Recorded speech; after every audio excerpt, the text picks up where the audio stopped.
इन्फोट्यूब के मुअज़्ज़ज़ नाज़रीन में हूँ सज्जाद हुसैन और आप सब की खिदमत में सलाम पेश करता हूँ। नाज़रीन, दुनिया में बेशुमार ऐसे लोग गुजरे हैं जो दौलत के नशे में अंधे होकर ये बात भूल जाते हैं कि अल्लाह की लाठी बे आवाज़ है। आज की वीडियो में हम ऐसे ही एक इंसान की बात करेंगे। इस शख्स का नाम सैफ अल इस्लाम है। सैफ अल इस्लाम क़ज़ाफ़ी, जिसे उर्फ आम में सैफ अल इस्लाम कहा जाता है, लीबिया के आनजहानी रहनुमा मुअम्मर क़ज़ाफ़ी के दूसरे बेटे हैं।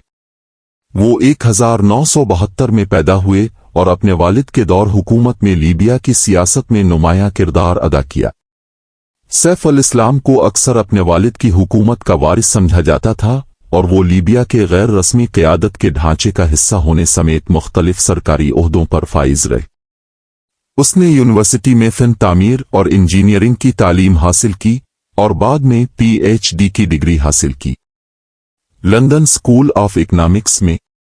बरतानिया में अपने वक्त के दौरान वो मगरबी ममालिक के साथ लीबिया के ताल्लुकात को बेहतर बनाने, इक्तिसादी और सियासी इस्लाहात की वकालत करने की कोशिशों के लिए मशहूर हुए।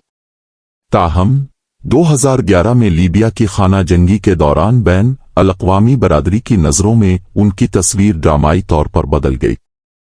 बगावत नेटो की मुदाखलत का बाइस बनी और सैफ अल इस्लाम पर हुकूमत के एहतजाज के वहशियाना रद्द अमल में अहम किरदार अदा करने का इल्ज़ाम लगाया गया।